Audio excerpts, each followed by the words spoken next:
नमस्कार दोस्तों, shine through knowledge YouTube channel पर मैं आप सभी का हार्दिक स्वागत करता हूँ। आज मैं हमारे टारगेट 2023 21 मार्च जो सीबीएसई बोर्ड का एग्जाम होने वाला है मैथ का, उसके ऊपर का ये फर्स्ट वीडियो है। ठीक है, तो इसमें हम पहला टॉपिक कवर करेंगे। इस पूरे वीडियो को देखने के बाद आपको इस टॉपिक से रिलेटेड कोई भी क्वेरीज नहीं रह जाएंगी और अगर आपने ये चैप्टर पहले से भी पढ़ा है तो आपका इसमें रिवीजन हो जाएगा। ठीक है, तो इस चैप्टर को आज हम करेंगे, एक-एक कंसेप्ट को देखेंगे और इस चैप्टर में से किस टाइप के क्वेश्चंस बनते हैं ये भी देखेंगे। ठीक है, तो शुरू करते हैं आज का वीडियो, आज की क्लास, जो भी आप बोलो। यस, सबसे पहले हम चैप्टर बताते हैं। आज हम लोग डिस्कस करेंगे कौन सा chapter? Arithmetic progression. Arithmetic progression जो कि आपके एग्जाम में 4 नंबर का एक क्वेश्चन आता है, जो कि केस बेस्ड क्वेश्चन होगा। अब देखो, केस बेस्ड अगर क्वेश्चन है तो यानी इसका कहने का मतलब है कि जो छोटे छोटे क्वेश्चन आते हैं वो तो नहीं आएंगे, इसमें से एक बड़ा क्वेश्चन आएगा जो कि 4 नंबर का होगा और जो कि केस बेस्ड होगा। केस बेस्ड का मतलब ये है कि आपका सादा सिंपल से ऐसा कोई क्वेश्चन नहीं आएगा, जैसे ए दे रखा है, डी दे रखा है तो निकालने के लिए कुछ पूछ लिया या फिर डिफरेंस पूछ लिया, ऐसा कोई क्वेश्चन नहीं आएगा। एक क्वेश्चन बनेगा जो कि केस बेस्ड होगा। तो मैं आगे इसमें इस वीडियो में केस बेस्ड क्वेश्चन भी डिस्कस करूंगा, किस तरह के क्वेश्चन बन सकते हैं और प्रीवियस ईयर में किस तरह के क्वेश्चन आए हैं, हम लोग वो इस चैप्टर में डिस्कस करेंगे। ठीक है, सबसे पहले हम लोग ये जानेंगे कि अर्थमेटिक प्रोग्रेशन होता क्या है, क्या फॉर्मूलेज होते हैं इसके अंदर, सारे फॉर्मूलेज एक साथ डिस्कस करेंगे, फिर इसके कुछ क्वेश्चन को डिस्कस करेंगे। तो इस पूरे वीडियो में आपको पूरा चैप्टर अर्थमेटिक प्रोग्रेशन ए से लेकर जेड तक पूरा क्लियर हो जाएगा, कोई भी क्वेरीज आपकी नहीं रह जाएंगी। ठीक है, तो शुरू करते हैं।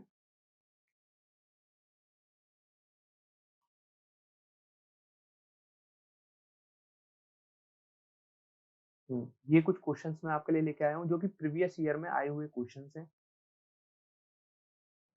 प्रीवियस ईयर के क्वेश्चंस हैं ये, तो इनको हम लास्ट में डिस्कस करेंगे। सबसे पहले हम लोग इसका कंसेप्ट देखते हैं कि आखिरकार ये एपी चीज है क्या। ठीक है, तो एपी को शुरू करते हैं हम लोग। सबसे पहले हम लोग जानेंगे कि एपी क्या होता है। एपी, एपी यानी arithmetic, ARITHME, TIC progression, PROGRESSIONS। Arithmetic progression क्या होता है? देखो, अर्थमेटिक प्रोग्रेशन क्या होता है? जब भी कोई संख्या, कोई भी वस्तु, कुछ भी यूनिफॉर्मली बढ़ता है। यूनिफॉर्मली से मेरा मतलब है कि मान लो कोई संख्या थी 1, फिर 2 हो गई, फिर 3, 4, 5, 6, 7, तो ये यूनिफॉर्मली बढ़ रही है। इसमें इसमें अगर हम देखें तो एक बड़ा, इसमें इसमें हम लोग देखें तो एक बड़ा, इसमें इसमें देखें तो एक बड़ा, ऐसी करके ये सो ऑन इंफिनिटी तक जा रही है। तो इसको हम लोग बोलते हैं क्या? एपी। अर्थमेटिक प्रोग्रेशन क्या होता है? List of number in which each term is obtained by adding a fixed number to the preceding term except the first term। ठीक है, जैसे डेफिनेशन क्या कहती है कि अगर फर्स्ट टर्म है, कोई भी फर्स्ट टर्म क्या होती है, मान लो हमने 2 ले लिया, इसमें हमें कुछ ऐसा ऐड करना है और हर बार ऐड करना है जो आगे नेक्स्ट टर्म मिलती जाए। जैसे इसमें हमने 2 ऐड करा, ठीक है, 2 ऐड करने पे 4 आया, फिर हमने इसमें 2 ऐड करा, 6 आया, फिर हमने इसमें 2 ऐड करा, 8 आया, 10 आया, ऐसे करके चली जाएगी। तो इसको हम लोग बोलते हैं एपी। जब कोई भी संख्या में हम एक पर्टिकुलर नंबर हर संख्या में ऐड करते हैं, उसको हम लोग बोलते हैं अर्थमेटिक प्रोग्रेशन। बस सिंपल सा डेफिनेशन ये। ठीक है, आगे चलते हैं। अब इसकी कुछ बातें जान लेते हैं। जैसे अगर हम एपी की बात करें, एपी की बात करें तो एपी में दो चीजें होती हैं। एक होता है टर्म, ठीक है। टर्म क्या होता है?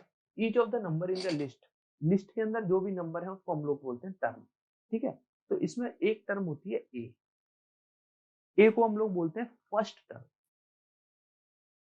क्या बोलते हैं?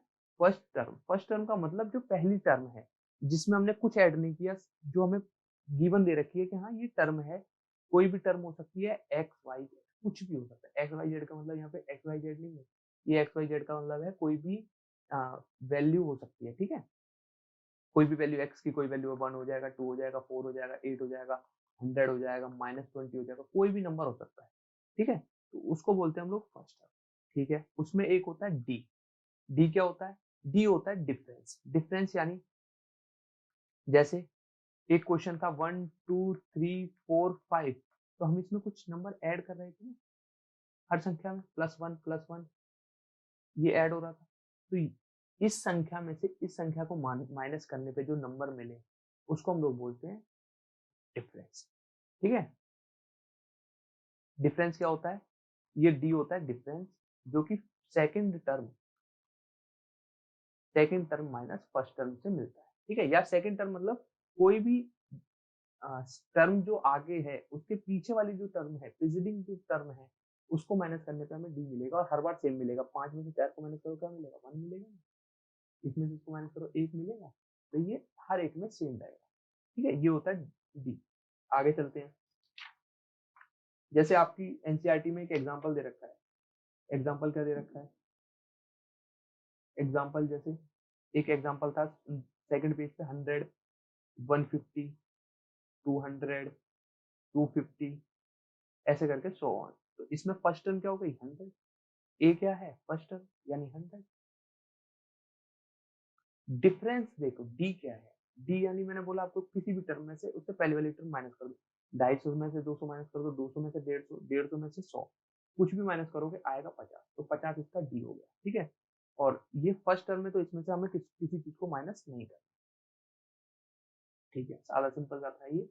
और ये पॉजिटिव नेगेटिव कैसे भी हो सकते हैं। ए की बात कर लो चाहे डी की बात कर लो, कुछ भी ले लो, ये पॉजिटिव भी हो सकता है, नेगेटिव भी हो सकता है, ठीक है। ये भी पॉजिटिव हो सकता है, नेगेटिव हो सकता है, कुछ भी हो सकता है। इनकी इंटीजर्स हो सकता है कोई भी, ठीक है। तो इसके लिए एक हमारी टर्म आती है, जैसे हम डी निकालते हैं, डी के लिए एक टर्म आती है।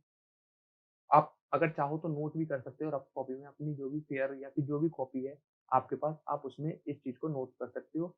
एग्जाम से पहले आप एक बार इसको देखोगे ना, पूरा क्लियर हो जाएगा। और मैं बता रहा हूँ इस चैप्टर में से 4 नंबर आप लेके आओगे इस वीडियो के बाद, ठीक है। तो जैसे A2 मैंने कोई टर्म बताई, A2 माइनस A1, वो भी बराबर होगी। जैसे हम लोग ले सकते हैं इसमें से A1 बराबर 1, A2 बराबर 2 3 4 5 6 7 8 9 डेट है। तो A2 माइनस A1 यानी इसमें से इसको माइनस करो, या फिर A3 माइनस A2, या फिर A4 माइनस A3, कुछ भी माइनस करोगे सेम आएगा, एक आएगा, एक आएगा, एक आएगा। तो इसको हम लोग क्या लिख सकते हैं कि ए एन माइनस, ये क्या हो जाएगा? डी हो जाएगा ना। एन की वैल्यू पुट करो कुछ भी, जैसे हमने एन पुट किया 5, तो A5 minus A4 equal to D आएगा। तो ऐसे आप एन की वैल्यू कुछ भी पुट करो, आपको वैल्यू मिलेगी डी की, ए एन माइनस 1। ये इसका एक बेसिक फॉर्मूला, ठीक है। एक एपी का बेसिक फॉर्मूला क्या होता है? देखो एपी कैसे बनता है। अब सबसे पहले पहली टर्म एपी की अगर हम बात करें, तो एपी में मैंने बताया आपको पहली टर्म मिलेगी, इसमें कुछ ऐड नहीं करना, ये तो टर्म फर्स्ट है। इसके बाद जो सेकंड टर्म होती है वो ए प्लस डी। जैसे हमने एक एग्जांपल लिया था, हम अपना एग्जांपल को यहीं पर लिख के रखते हैं जो कि काम आता रहेगा। पहली टर्म ए, दूसरी टर्म क्या हो गई? ए प्लस डी, 1+1। तीसरी टर्म क्या होगी? ए प्लस, इसको हम 2d लिख सकते हैं। क्या आएगा? 1+2 × 1 दैट इज 2, 1+3, यही आएगा थर्ड टर्म। फोर्थ टर्म की बात करें तो a plus D D, 3d यानी ए 1 है, तो 1+3 × 1 दैट इज 4, फोर्थ टर्म आ गई। सो ठीक है। इसमें लास्ट टर्म क्या होगी? ये हो गया आपका एपी। एपी बनेगा ऐसे, ठीक है। अगर आपको कोई वैल्यू दे रखी हो, एपी ना दे रखा हो, तो आप इसको first term, second term, third term, fourth term ऐसे कंसिडर कर सकते हैं, और आगे इससे आंसर भी निकले। आगे चलते हैं, ठीक है। तो ये जो वीडियो है, ये वीडियो पूरी एनसीईआरटी बेस्ड है। तो एनसीईआरटी से एक एक करके जो टॉपिक इंपॉर्टेंट है मैं उसको कवर, ठीक है। तो अगर हम बात करें आगे चलते हैं, आगे हमने कुछ एग्जांपल्स वगैरह हैं इसमें, वो आप लोग देख लेना, वो मैं यहाँ पे डिस्कस नहीं करूंगा, मैं सिर्फ कुछ क्वेश्चन डिस्कस करूंगा जो कि इंपॉर्टेंट होंगे, ठीक है। तो आपकी जो पहली एक्सरसाइज पूरी ऐसी है, आपको ए दे रखा होगा, कहीं पे डी दे रखा होगा, आपसे ए दे रखा है, डी दे रखा है, आपसे फोर्थ टर्म पूछ ली, फिफ्थ टर्म पूछ ली, ऐसे करके क्वेश्चन दे रखे हैं, ठीक है। तो यही क्वेश्चन है, और मैं अगर आपको बता दूं तो एक्सरसाइज 5.1 जो कि आप फिफ्थ चैप्टर एनसीईआरटी में, उसमें से कोई क्वेश्चन नहीं बनेगा। इस चैप्टर में से जो क्वेश्चन बनेगा वो 5.3 में से, कौन सा 5.3 में से, जिसमें मैं क्वेश्चन बता दूंगा आपको कि कौन सा क्वेश्चन आने की संभावना है, ठीक है। 5.3 में से ही बनेगा। आगे चलते हैं, 5.1 में सिर्फ यही था, ए दे रखा था, डी दे रखा है, या फिर किसी में ए निकालना होगा, किसी में डी दे निकालना होगा, वगैरह वगैरह, इस तरह के क्वेश्चन है फर्स्ट एक्सरसाइज। अब चलते हैं सेकंड एक्सरसाइज 5.2। इसमें क्या है, इसमें nth टर्म आ जाती है। nth टर्म बोले तो एक देखो, एक फॉर्मूला होता है, बेसिक फॉर्मूला है, जिसको हम यूनिवर्सल फॉर्मूला बोलते हैं एपी का। ए एन बराबर होता है A plus N minus one into D, ठीक है। ए क्या होगी, फर्स्ट टर्म हो गई, डी क्या होगा, डिफरेंस हो गया, और एन होगा जितनी उसमें टर्म है, जैसे 1 2 3 4 5 6 7 8, कितनी टर्म है इसमें, 8 टर्म है, तो एन की वैल्यू होगी 8, ठीक है। तो अगर ए 8 की बात की जाए तो हम उसको बोलेंगे क्या, ए 8 की बात की जाए तो ए 8 की वैल्यू क्या होगी, ए की वैल्यू 1, एन माइनस 1 यानी 8 माइनस 1 7, डी मतलब 1, कितना हो जाएगा 7 और 1। ए 8 का मतलब हम लोग ये भी बोल सकते हैं, ए 8 का मतलब, ए एन का मतलब, ए 8 का मतलब ये बोल सकते हैं कि जो 8वीं टर्म है ना, हम उसको बात कर रहे हैं, या फिर लास्ट टर्म की बात कर रहे हैं। यहाँ पे 8वीं लास्ट टर्म है ना, तो हम लास्ट टर्म की बात कर रहे हैं। ए एन को हम लास्ट टर्म से भी डिनोट करते हैं, एल से, अगर हम एन की जगह पे लास्ट टर्म रखें तो, ठीक है। आगे चलते हैं, ए एन का फॉर्मूला पता चल गया हमें। सेकेंड टर्म का होता है A plus A two A plus D, that is two minus D, ठीक है। मैंने आपको बता दिया ए प्लस डी कैसे होता है, ए प्लस वगैरह वगैरह।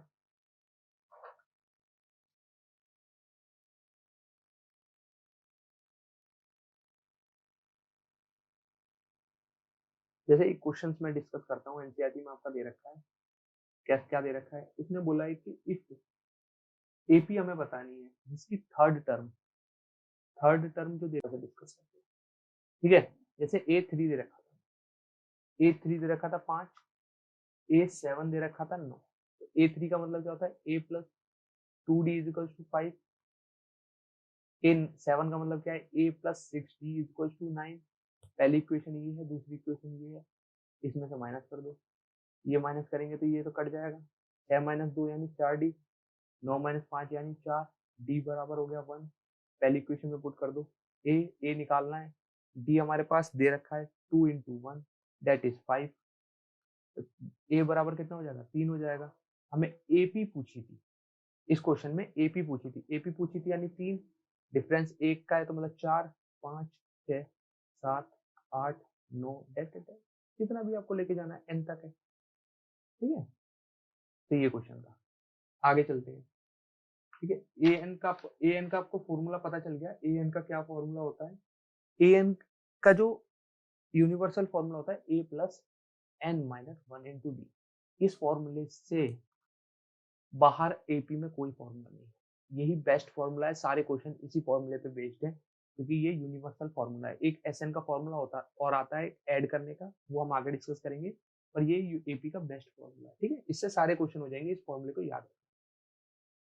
5.2 की अगर हम बात करें, 5.2 में सारे क्वेश्चन ऐसे ही है, एपी हमें दे रखी होगी, ए दे रखा होगा, डी दे रखा होगा, या फिर कोई एपी दे रखी होगी, या तो ए एन पूछ लेगा या कोई भी टर्म पूछ लेगा उसके बीच की, ठीक है।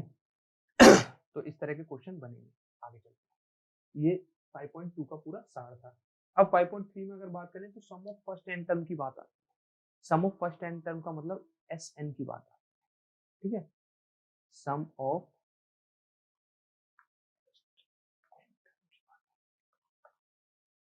इसमें क्या है, इसमें बोलता है जैसे हमारे पास एक एपी थी, हमने शुरुआत में एक एपी ली थी 1 2 3 4 5 6 7 डॉट डॉट डॉट, ठीक है। एस एन का मतलब होता है कि जो भी ये संख्या दे रखी है, जो भी ये एपी दे रखी है, मान लो 7 तक ही है, 7 के आगे का हम थोड़ा इसको इरेज कर देते हैं, दोबारा से लिख लेते हैं। एस एन का फॉर्मूला लगाना है हमें, एस एन निकालना है। एपी हमें दे रखी है 1 2 3 4 5 6 7, ठीक है। 7 8 तक दे रखी है, ये हमें एपी दे रखी है। इसमें से ए और डी सिंपली निकल जाएगा। एस एन का मतलब होता है सम ऑफ फर्स्ट एंड, यानी जो पहली एन टर्म है उसको अगर हम ऐड कर दें, उसको बोलते हैं हम लोग सम ऑफ एस एन या फिर सम ऑफ फर्स्ट एन टर्म। जैसे अगर हमें इस एपी का एस एन निकालना है, तो उसका मतलब ये होगा 1 plus 2 plus 3 plus 4 plus 5 plus 6 plus 7 plus 8, इतना वैल्यू को हमें ऐड करना होगा, तब जाके हमारा एस एन निकलेगा। अब ये तो छोटी बात हो गई, यहाँ पे तो आप सिंपली ऐड कर दोगे हाथों से के 7 8 9 ये वगैरह वगैरह करके। पर और इसमें देखो डिफरेंस ही ऐसा है 1 2 3 4 5। अगर हम एपी बात कर लें, जैसे 1001 1002 डॉट डॉट डॉट 1000 1000 1010 कर दें। देखो इसको हम ले लेते हैं 1002 1050 तक। अब अगर ये एपी आ गई तो इसमें तो दिक्कत हो जाएगी, इसमें कैसे ऐड करोगे, 50 टर्म को ऐड करना है, दिक्कत आएगी। तो इसके लिए हमारा एक फॉर्मूला है। क्या फॉर्मूला है, फॉर्मूला देखो एपी का, कि एस एन बराबर होता है n upon two a 2a plus N minus 1 into b, ठीक है। सिंपल सा फॉर्मूला है, इस फॉर्मूले से आपके सारे क्वेश्चन। और कि सर आपका बस एस एन का एक ही फॉर्मूला है ना, एक और फॉर्मूला है, एस एन बराबर एन बाय टू तो लगाना ही है हर बार, ए प्लस एल क्या है, लास्ट टर्म। जैसे 8 इसमें लास्ट टर्म है, तो हम इन दोनों से निकाल के देखते हैं एक बार के बाद।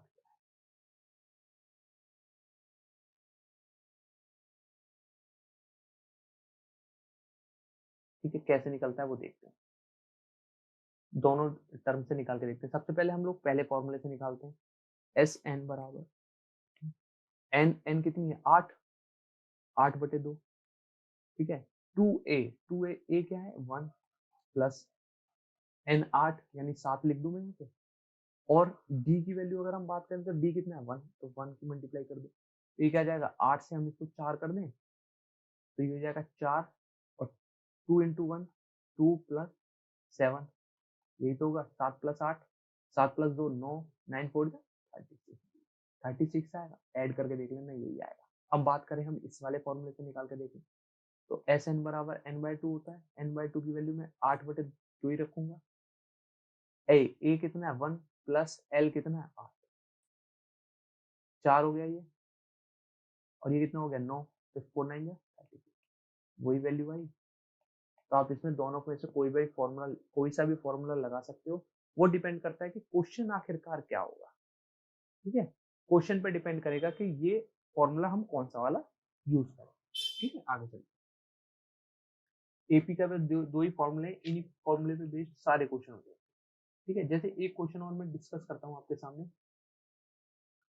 क्या क्वेश्चन है, क्वेश्चन बोलता है कि how many term of AP, AP की टर्म पूछी है, हमें एपी दे रखा है। देखो एक एनसीईआरटी का क्वेश्चन है, एग्जांपल नंबर 13 पेज नंबर 110, ठीक है। इसका क्या है, देखो क्वेश्चन देखो क्या है। एपी हमें दे रखा है 24 21 18 डॉट डॉट डॉट, ठीक है। हमें डॉट डॉट डॉट दे रखा है, कोई वैल्यू नहीं दे रखी लास्ट टर्म की। क्वेश्चन इस प्रकार से भी बनते हैं, ठीक है। पर आपके पेपर में ये ऐसा क्वेश्चन नहीं आता, क्यों नहीं आएगा, क्योंकि एक क्वेश्चन आना है वो भी केस बेस्ड। जब केस बेस्ड क्वेश्चन आना है तो ये सिंपल क्वेश्चन है, ये सिंपल क्वेश्चन नहीं बनेगा, ठीक है। इसमें पूछा गया है कि सो डेट देयर सम इज, हमें टर्म पूछी है और एस एन दे रखा है, सम दे रखा है। उन्होंने बोल दिया कि 78 सम होगा, टर्म बतानी है। अब देखो हमें एक बात तो समझ में आ गई, ए दे रखा है डी दे रखा है, ए दे रखा है 24, डी दे रखा है 21। देखो second term minus first term 21 minus 24, तो माइनस का 3 आएगा, ना कि 24 माइनस 21। हमेशा second term minus first term कर दो, मतलब एपी डिक्रीजिंग ऑर्डर में है। ठीक है, डिक्रीजिंग ऑर्डर का मतलब देख लो। अब ये 3 माइनस का 3 कर दो डी।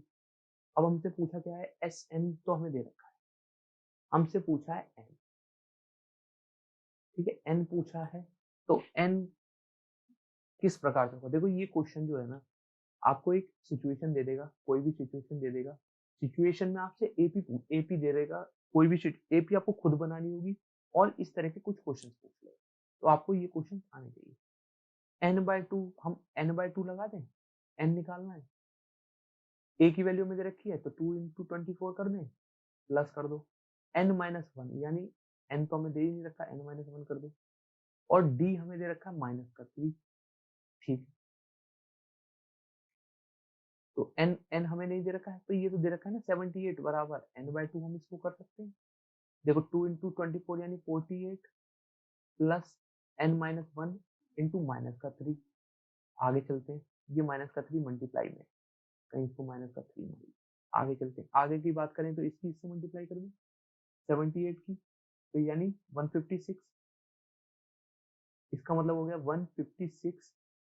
इसको नीचे लिख लेते हैं, 156 इज इक्वल टू, ये हो जाएगा 48 एन, एन की मल्टीप्लाई भी कर देते हैं साथ साथ, माइनस का 3 एन और n-1। तो 156 is equal to 48 n minus का 3n स्क्वायर, माइनस और माइनस हो जाएगा प्लस और 3n। ठीक है, 3n ये प्लस का हो जाएगा, तो ये कुछ इस प्रकार से बनेगा 156 plus 156 is equal to 48n, और इसमें 3n ऐड हो जाएगा तो क्या बनेगा देखो, 48 49 50 51, 51n बनेगा। ठीक है, 51n माइनस 3n स्क्वायर, सबको एक तरफ कर दो, तो 3n square minus 51n plus 156 is equal to 0। बन गई क्वाड्रेटिक इक्वेशन। क्वाड्रेटिक इक्वेशन बन गई, तो हम लोग इसको सॉल्व करना तो जानते हैं, कैसे सॉल्व करते हैं। देखो इसको सिंपल कर लेते हैं, 3 से 3 कॉमन ले लेते हैं, 3 कॉमन ले लेंगे तो 3 कॉमन आएगा, n square minus 3 1 3, 3 7 21 n plus 3 4 12, 3 3 5 15 होता है, डायरेक्ट 15 ले लो, 3 5 15, 3 2 6 इज इक्वल टू 0। 3 को इधर भेज दो तो इक्वेशन बन जाएगी n square minus 17n plus 52 is equal to 0। 17n को ऐसे तोड़ो तो कुछ इस प्रकार से बनेगा ये, n-4 और n-13 इज इक्वल टू 0, और n इज इक्वल टू बन जाएगा 4 और n इज इक्वल टू बन जाएगा 13। ठीक है, n की वैल्यू एक हो जाएगी 4, एक हो जाएगी 13, 4 नहीं हो सकता, 4 नहीं हो सकता, बोथ n आर एडमिसिबल, तो या तो 4 होगा या 13 होगा। ठीक है, 4 हो सकता है, कोई बड़ी बात नहीं है, क्योंकि आप इसको देख सकते हो, 4 भी हो सकता है, 13 भी हो सकता है। 13 में क्या होगा, ये वैल्यू कुछ माइनस में चली जाएगी, तो जब हम उसको ऐड करेंगे तो यही वैल्यू आएगी।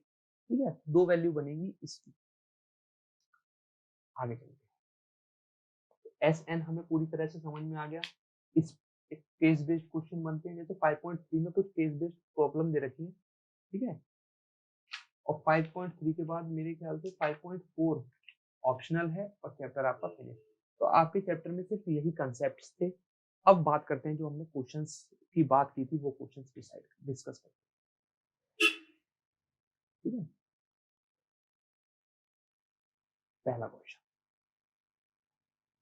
पहला क्वेश्चन क्या है, आदित्य सेलिब्रेटिंग हिज बर्थडे, अपना जन्मदिन मना रहा है, अपने दोस्तों को बुलाया। ठीक है, और उसने क्या किया, टॉफी खरीदी, कहीं से खरीदी, दुकान से खरीद के लाया 120 टॉफी। 120 टॉफी खरीद के लाया, यानी हमें पता है कि कितनी टॉफी खरीद के लाया, टॉफी को टी लिख लिया।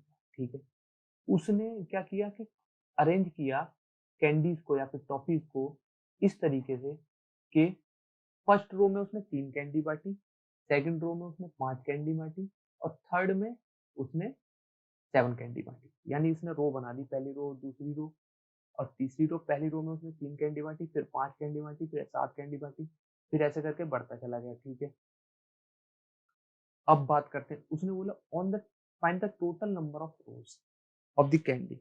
अब टोटल नंबर ऑफ रोज पूछ लिया, कितना सिंपल क्वेश्चन है। देखो हमें पूरे क्वेश्चन, ये केस बेस्ड प्रॉब्लम है और ये पेपर में आ चुका क्वेश्चन है, पेपर में आया हुआ क्वेश्चन है। ठीक है, तो इसमें हमें एक चीज तो दे रखी है कि एपी तो हमें दे रखी है, एपी क्या दे रखी है 3 5 7 डॉट डॉट डॉट। ठीक है, पूरा एपी दे रखा है, कुछ भी होगी इसकी एंड टर्म लास्ट टर्म, तो हमें लास्ट टर्म ही निकालनी है बेसिकली।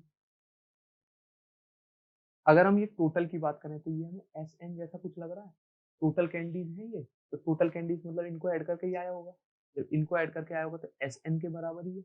बिल्कुल सही बात कर दी हमने। जब इसको हमने ऐसे कर दिया तो हम इसको एस एन को ऐसे कुछ लिख सकते हैं क्या? ये हमने अभी थोड़ी देर पहले क्या फॉर्मूला पढ़ा था कि n/2 a प्लस एल, ऐसा करके हमने कुछ फॉर्मूला तो पढ़ा था, पर दिक्कत आ गई ये वाले फॉर्मूले में, ये नहीं लगा सकते। क्यों नहीं लगा सकते? क्योंकि इसमें हमें ए तो पता है, एल भी नहीं पता और एन भी नहीं पता, दो अननोन क्वांटिटी है। दो अननोन क्वांटिटी का मतलब हम ये वाला फॉर्मूला अप्लाई नहीं करेंगे, तो हमारे पास एक ही फॉर्मूला बचा, एस एन बराबर n/2 2a plus n-1 into, एक ही क्वेश्चन है, देखो सॉरी एक ही फॉर्मूला बचा। अब एस एन हमें दे रखा है 120, n/2 हमें दे रखा है 2a इंटू 3, मतलब a की वैल्यू 3 है, प्लस n-1 हमें फिर d क्या है हमारा, d हम निकाल लेंगे 5 माइनस 3 यानी 2, 2 का डिफरेंस आ रहा है। ठीक है, तो ये हो जाएगा 240 बराबर 3, ये तीन दूनी 6n 6n प्लस 2n और n-1। तो ये जो इक्वेशन बनेगी कुछ इस प्रकार से बनेगी, 240 is equal to 6n plus 2n square minus 2n। देखो इसमें से इसको माइनस कर देंगे, 4n बचेगा, हाँ 4n, और इसको इधर ले आएंगे तो ये हो जाएगा 2n square minus plus 4n minus 2 is equal to 0। तो अब कहने का मतलब ये है कि हमारे पास बन गई एक क्या, क्वाड्रेटिक इक्वेशन। क्या बन गई? Quadratic equation. अब ये क्वाड्रेटिक इक्वेशन को सॉल्व करना अगर आपको नहीं आता तो हमारी एक क्लास होगी, इसके बाद तीसरी या चौथी क्लास होगी, वो होगी क्वाड्रेटिक इक्वेशन की कैसे सॉल्व करते हैं, जीरोस क्या होते हैं। तो अगर आपको वो क्लास देखनी है तो आप बने रहिए, हमारे चैनल को सब्सक्राइब कीजिए, ठीक है, लाइक कीजिए और शेयर कीजिए, सब्सक्राइब कीजिए, सब कर दीजिए जो भी आपको आता है। ठीक है, बात करते हैं, 120 बन गया था हमारा। अब देखो इसमें कुछ हमें कॉमन सा लग रहा होगा, 2 कॉमन लग रहा है तो n स्क्वायर प्लस 2 कॉमन ले लिया तो 2n minus 120 is equal to 0। ठीक है, हम लोग यहाँ पे से भी 2 कॉमन लेके काट सकते थे, ये 2 कॉमन लेके इसके बीच से काट सकते थे, ये 2 से काट सकते थे। ठीक है, तो जब हम इस प्रकार से इसको सॉल्व करेंगे, देखो 120 के ऐसे फैक्टर बनाने हैं जो माइनस करने पे 2 आए और मल्टीप्लाई करने पे 120 आए, तो हमें ऐसे कोई फैक्टर 12 और 10 लग रहे होंगे, 12 और 10 लग रहे होंगे। तो कुछ इस प्रकार से n की जो वैल्यू आएगी, n की वैल्यू इसको सॉल्व करके ही दिखा देता हूँ आपको मैं। ठीक है, ये आपने नोट कर लिया, तो आप इसको नोट कर लीजिए या फिर वीडियो को थोड़ा सा पॉज कर दीजिए।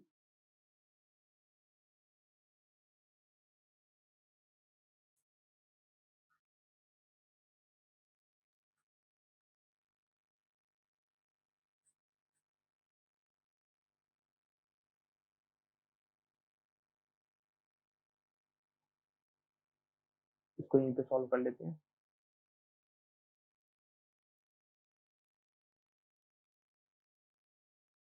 देखो क्या है, हमें पता चल गया कि n square plus 2n minus 120 equation है, जीरो वैल्यू इक्वल टू, देखो n स्क्वायर प्लस हम इसको कर सकते हैं 12 माइनस 10 माइनस, और सॉरी n और लगा दो, minus 120 is equal to 0, n square plus 12n minus 10n minus 120 is equal to 0, n common ले लो, n प्लस 12 माइनस का 10 कॉमन ले लो, n plus 12 is equal to 0। तो हमें इसको समझ में आ गया कि n माइनस 10 एक इक्वेशन बनेगी, n plus 12 is equal to एक इक्वेशन बनेगी। तो n बराबर, n की वैल्यू 110 होगी, एक माइनस का 12 होगा। ठीक है, तो माइनस 12 नहीं हो सकती क्योंकि माइनस में रोज तो होंगी नहीं, तो 10 होगी। तो हमारी n की वैल्यू जो हो गई 10, मतलब ऐसी पहली रोज में अगर वो 3 बांटेगा, दूसरी रोज में 5 बांटेगा, सॉरी पहली रो में 3 बांटेगा, दूसरी रो में 5 बांटेगा, फिर 7 बांटेगा, ऐसे ऐसे करके वो 10 रो तक 10th रो तक जाएगा और 10th रो में जो बची हुई ट्रॉफी है उसको बांट देगा। तो टोटल नंबर ऑफ रोज पहले क्वेश्चन में पूछा था तो हमें पता चल गया इतना 10। अब पूछ रहा है कि that find the difference in the 7th रो और 3rd रो। देखो 10 तो ओवरऑल है, अब वो पूछ रहा है कि 7th रो की बात करें अगर हम और 7th रो की बात करें और 3rd रो की बात करें तो उसमें डिफरेंस क्या है। तो हमें देखो अब क्या करते हैं इसमें हम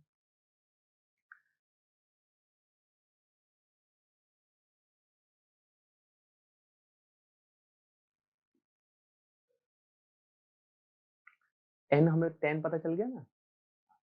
देखो n की वैल्यू हो गई 10, a हमें पता है 3, d हमें पता है 2। ठीक है, 7th रो की बात करें, a 7 की बात कर रहे हैं, मतलब 7th रो यानी a 7, a कितना है 3 प्लस n कितना है हमारे पास 10 माइनस 1 यानी 9, d कितना है 2।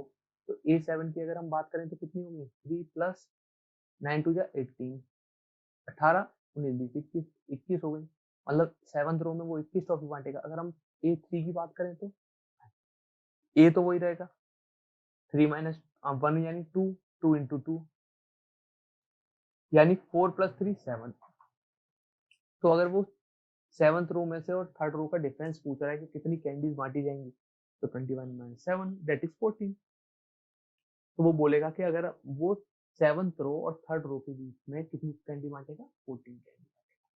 ठीक है, तो क्वेश्चन इस प्रकार का ये 4 नंबर का क्वेश्चन है। ये क्वेश्चन करने पे आपको 4 नंबर मिले। ठीक है, लैंग्वेज में कुछ ज्यादा नहीं है इशू, आप एक बार बुक में देखोगे लैंग्वेज आपको समझ में आ जाएगी। ठीक है, ये क्वेश्चन इसी प्रकार से होगा। अगर आप इतना भी करके आओगे तो 3 नंबर से तो ऊपर ही मिलेंगे। थोड़ी सी लैंग्वेज लिख दोगे पूरे 4 में से 4। ठीक है, आगे चलते हैं नेक्स्ट क्वेश्चन। टाइम कितना हो गया 34 मिनट की वीडियो हो चुकी है, अभी तो थोड़ा सा बाकी है, 2 क्वेश्चन बाकी हैं, 2 क्वेश्चन और करके इस वीडियो को खत्म करेंगे। मेरे ख्याल से इस वीडियो में अब आपका इस एपी में एपी चैप्टर में आपका कोई क्वेश्चन नहीं बचा होगा। ठीक है, कोई भी क्वेश्चन नहीं बचा होगा, सारे क्वेश्चन सारे कंसेप्ट आपको समझ में आ। थोड़ा सा 1-2 क्वेश्चन आप एनसीईआरटी में देख लेना, आपको पूरा समझ। आगे चलते, your elder brother wants to buy a car and plan to take loan from bank for his car.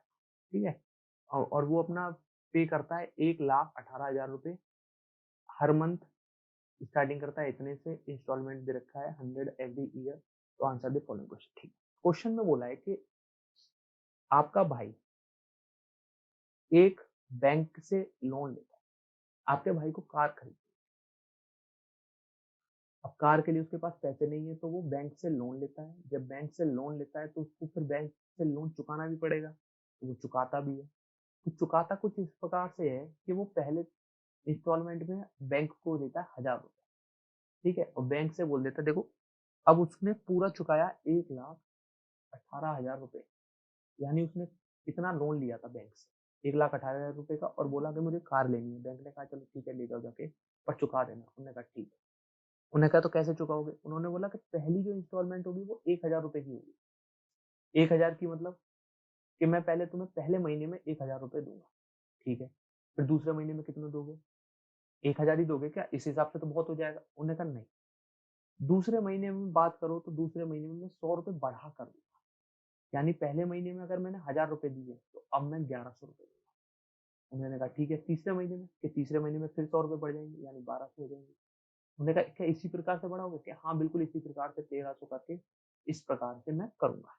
ठीक है, इस प्रकार से मैं पूरा पैसा चुका दूंगा। बैंक वालों ने कहा ठीक है ये बढ़िया तरीका है। ठीक है, तो बैंक वालों ने पूछ लिया, बैंक वालों ने नहीं, ये तो एग्जामिनर ने पूछा क्वेश्चन कि अगर 30th इंस्टॉलमेंट की बात करें तो कितना पे होगा। अगर 30वीं मतलब ये पहली है, दूसरी, तीसरी, चौथी, ऐसे कर करके 30th इंस्टॉलमेंट की अगर बात करें। अब यहाँ पे 2 वर्ड है, देखो आगे वाले क्वेश्चन में आपको कंफ्यूजन होगी। 30th की बात करें तो कितना पैसा 30वीं किस्त चुकाने में किया जाएगा। ठीक है, तो हमें ए पता चल गया, बिल्कुल पता चल गया 1,000 रुपए। डी पता चल गया क्या, बिल्कुल पता चल गया 100 रुपए। अगर हम इसमें से इसको माइनस करेंगे तो 100 ही तो आएगा, तो माइनस करके देख लो। ठीक है, अब उसने पूछा 30 यानी A30 की बात हो रही है, तो A30 का मतलब हमें साफ साफ पता चल गया कि A plus N minus one into d वाला फॉर्मूला लगेगा। बिल्कुल, क्योंकि A30 पूछ रहा है ना, तो यही फॉर्मूला लगेगा। A हमें दे रखा है 1000 रुपए प्लस एन हमें दे रखा है 30 यानी 29 हम कर दें एन माइनस वन, डी हमें दे रखा है 100 तो ये कर दें। तो ये कुछ इस प्रकार से आ रहा होगा 2920, तो वो 20 ये 20 ये तो 20 लिख दो, ये 9 और 2 और 1 3।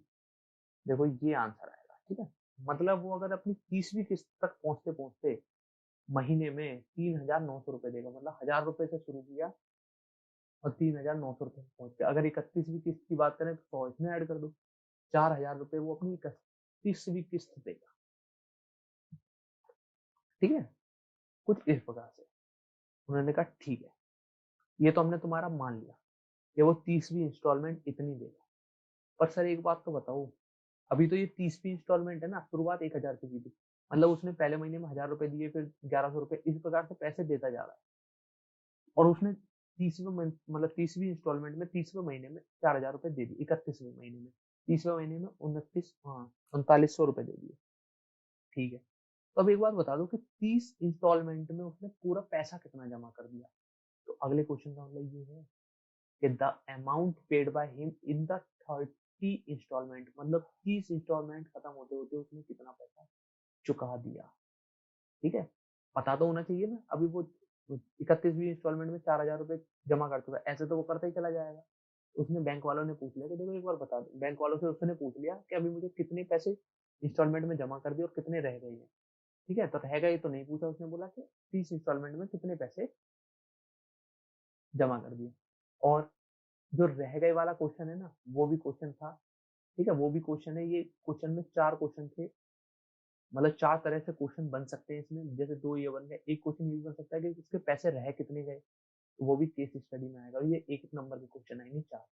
अगर 2 दे रखे होंगे तो 2-2 नंबर के, तो थोड़े से डिफिकल्ट होंगे। अगर 4 दे रखे होंगे तो 1-1 नंबर का क्वेश्चन होगा। ये छोटे-छोटे हैं, ज्यादा बड़े-बड़े नहीं। तो अब हम बात करते हैं कि वो 30 इंस्टॉलमेंट में कितने पैसे जमा कर चुका होगा। देखो हमें ए तो पता ही था, पहले उसने पहले महीने में 1000 दिए, फिर वो हर महीने 100 बढ़ा रहा है, यानी डिफरेंस 100 हो गया। 30 इंस्टॉलमेंट में उसने 2900 रुपए भी दे दिए, ये भी हमें पता है, ठीक है। तो हम लोग क्या ऐसा कर सकते हैं, S30 बराबर निकाल सकते हैं n/2 2a plus n minus one into T.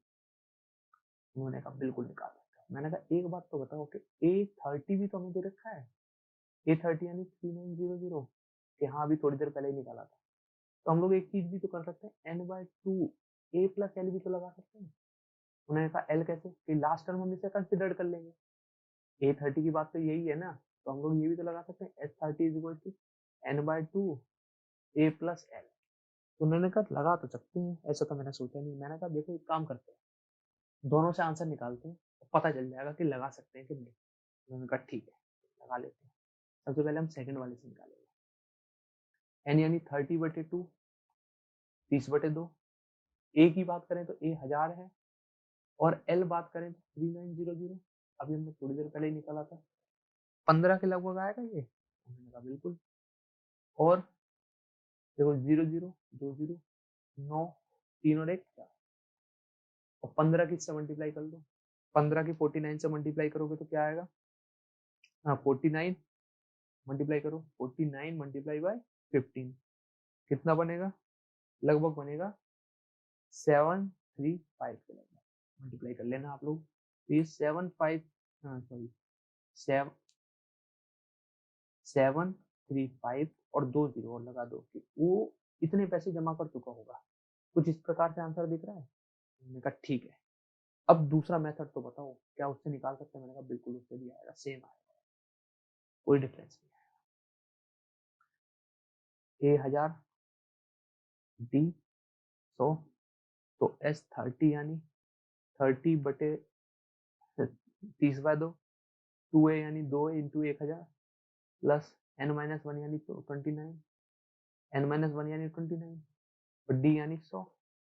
मैंने कहा ठीक है, इसको काट के कुछ 15 जैसा लग रहा है, बिल्कुल लग रहा है 15, ये हो जाएगा 2000 प्लस 2900, ये भी कुछ इस प्रकार से आ गया ना, 4900 मल्टीप्लाई 15, हाँ पहले भी यही आ रहा था, 49 के 15 की मल्टीप्लाई की थी, हाँ तो ये भी वही आएगा 73500 इनका बिल्कुल। ये तो गजब हो गया कि हम दो तरीके से एक आंसर निकाल, बिल्कुल निकाल सकते हैं।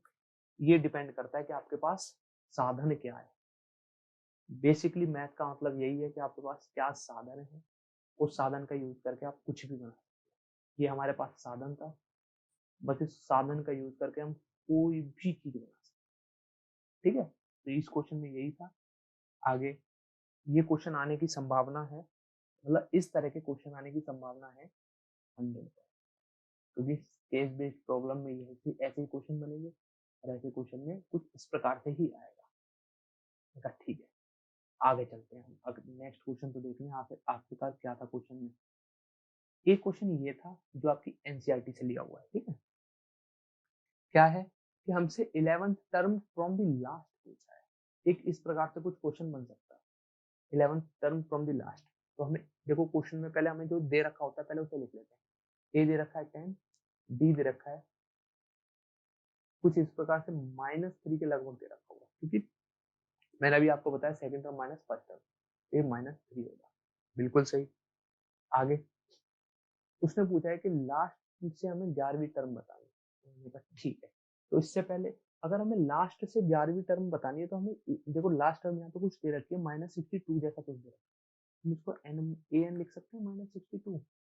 हाँ, उन्होंने कहा लास्ट से 11वीं टर्म, अरे हमें टर्म तो पता हो कि एन क्या है, सॉरी एन क्या है, तभी तो हम लास्ट से टर्म माइनस करके निकालेंगे। मैंने कहा ठीक है, तो एक काम करो एन निकाल लो, पहले एन निकाल लो। ए एन हमें दे रखा है, फॉर्मूला हम यही वाला लगा देंगे।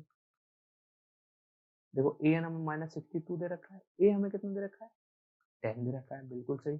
n-1 यानी निकालना ही यही है।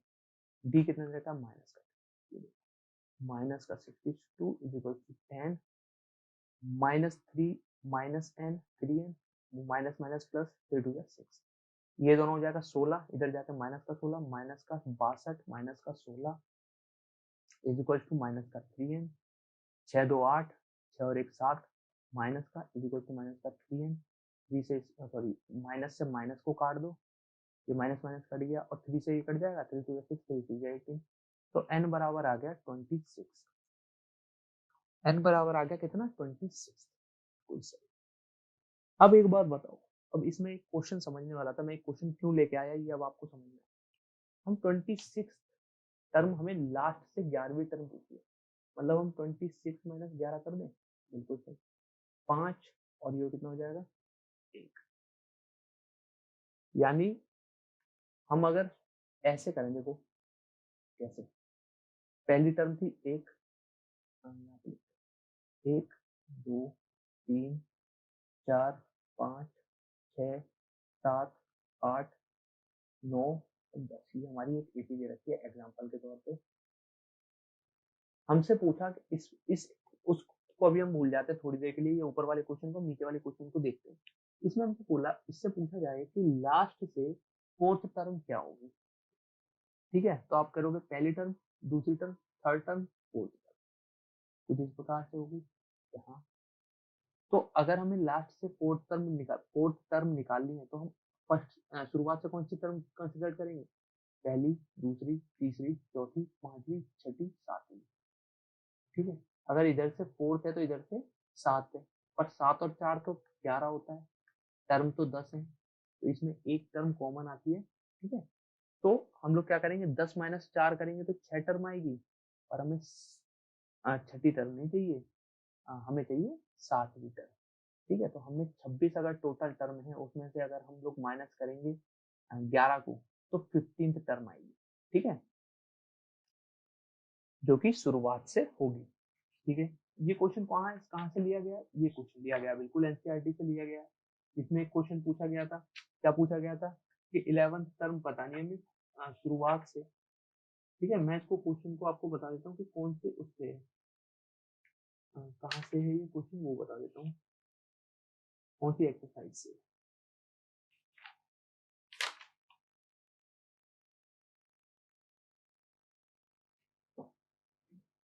10 7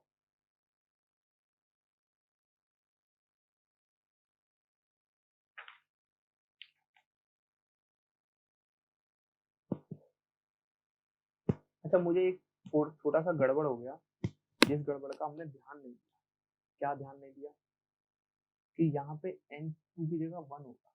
क्या होगा? 1 होगा। जब यहाँ पे 1 होगा तो यहाँ पे कितना होगा? -3, यानी -3n, और 3 बन जा 3, तो यहाँ पे 3 आएगा। जब यहाँ पे 3 आएगा तो 3 प्लस ये हो जाएगा 13, तो यहाँ पे 16 की जगह 13 आएगा, और 6 2 5, और 6 और 1 7, 75 आएगा। ठीक है, तो यहाँ पे थोड़ी सी गड़बड़ हो गई। क्या हो गई कि 75 को हम 3 से डिवाइड करेंगे तो ये होगा 3 2 जैसे 3 5 15, तो हमारी ओवरऑल टर्म आएगी 26 की जगह 25। ठीक है, तो थोड़ी सी गड़बड़ हो गई, कोई दिक्कत नहीं है इसमें, वही टर्म आएगी। n इक्वल टू 25 दे रखा है। ठीक है, तो यहाँ पे हमें क्या करना है, 25 में से 11 को माइनस करना है। 25 में से 11 को माइनस करेंगे तो क्या आएगा? 14 आएगा। ठीक है, ये शुरुआत से टर्म है, पर हम यहाँ पे शुरुआत से 14 टर्म को ना लेके कौन सी टर्म को कंसिडर करेंगे? 15 टर्म को, क्योंकि अभी हमने यहाँ पे समझा था ना इस चीज को कि इधर से अगर हम 10 में से 4 को माइनस करेंगे तो 6th टर्म आती है, और हमें 6th नहीं 7th टर्म चाहिए, वो टर्म को हम 4 ना माइनस करके 3 माइनस करेंगे। ठीक है, तो हमें ये समझ में आ गया कि हमें 15th टर्म निकालनी है फ्रॉम दी फर्स्ट, तो हम निकाल लेंगे। अब तो सिंपल हो गया क्वेश्चन। क्या है? ए दे रखा है 10, बी दे रखा है -3, और हमें निकालनी क्या है? ए 14 निकाल, ए 15 निकाल, ए 15 का मतलब A plus 14 D, 10 plus 14 into D का मतलब कितना हो गया? -3, 10 प्लस माइनस का 4 3 या 12, 3 1 3 4, तो दैट इज 42 माइनस, यानी 32 माइनस। अगर हम ए 15 की बात करें, ए 15 की बात करें तो ये कौन सी होगी? 11th term from the last. ठीक है, आगे चलते हैं। आगे है कुछ? आगे कुछ? तो ठीक है, अब मैं आपको कुछ एक पीडीएफ दिखा देता हूँ एनसीईआरटी की, जिसमें हम लोग बता देंगे कि हमने क्या क्या डिस्कस किया, जिससे आपको पता चलेगा कि पूरा चैप्टर डिस्कस हो चुका है। ठीक है, तो पीछे स्टार्ट से देखो, एपी हमने शुरुआत की थी, एपी की। एपी में हमने टर्म पढ़ा, टर्म क्या होता है, ये टर्म दे रखा है। ठीक है, ये टर्म दे रखा है, टर्म हम पढ़ चुके हैं। आगे चलते हैं, हमने एपी की डेफिनेशन पढ़ी। एपी की डेफिनेशन के बाद हमने A two minus A one D को पढ़ा, डी कैसे निकालते हैं, उससे रिलेटेड क्वेश्चन पढ़े। हमने एपी की जनरल टर्म पढ़ी, ए plus three, A plus to D, A plus three D, इससे रिलेटेड क्वेश्चन पढ़े। फिर हमने एक्सरसाइज फर्स्ट एग्जाम्पल इसके देखे, एक आध एग्जाम्पल। फिर इसमें हमने क्वेश्चन देखे 5.1 में कैसे क्वेश्चन बनते हैं। ठीक है, फिर हमने दूसरी क्या पढ़ी, nth टर्म पढ़ी, ए एन पढ़ा। ए एन क्या होता है, ए एन का बेसिक फॉर्मूला क्या होता है, A plus N minus one into D पढ़ा। सेकेंड टर्म थर्ड टर्म हमने पढ़ा। ठीक है, एक चीज और बता दूं, देखो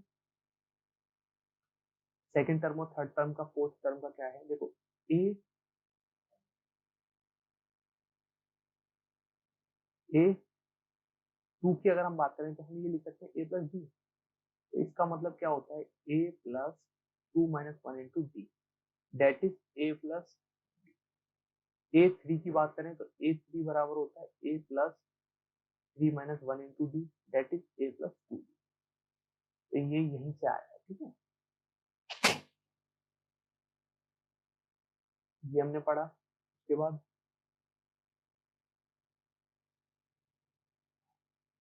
उसके बाद हमने क्वेश्चंस देखे, जनरल टर्म पढ़ी, जिसको हम लास्ट टर्म को एल से डिनोट करते हैं, दैट इज ए एन। ठीक है, तो हमने उससे रिलेटेड क्वेश्चन को एक देखा, यहाँ पे एक क्वेश्चन होगा 11th टर्म वाला जो हमने अभी क्वेश्चन किया था, वो ये रहा। उसके बाद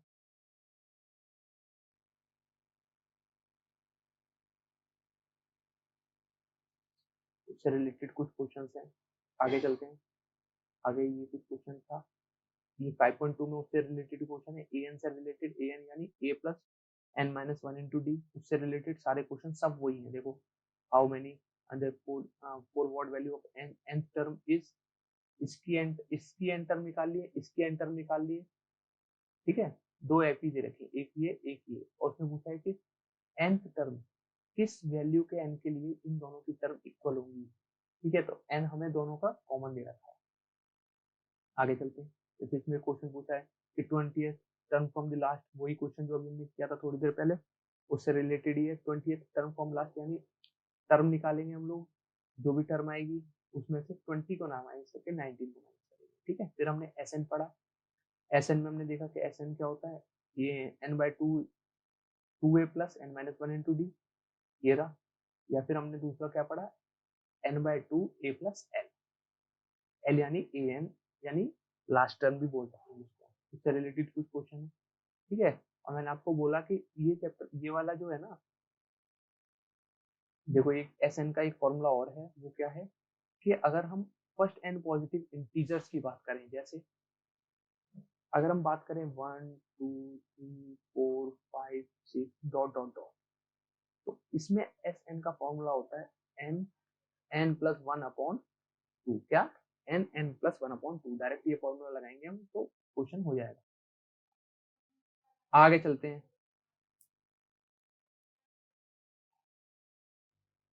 आगे चलते हैं, यही क्वेश्चन हमने फिर से रिलेटेड क्वेश्चन को देखा। फिर हमने 5.3 की बात करी। 5.3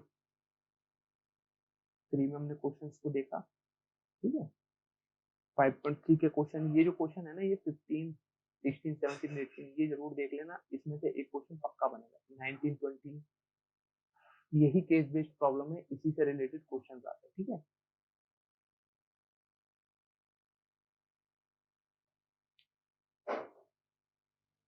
तो आज की वीडियो में इतना ही, फिर मिलेंगे नेक्स्ट वीडियो में।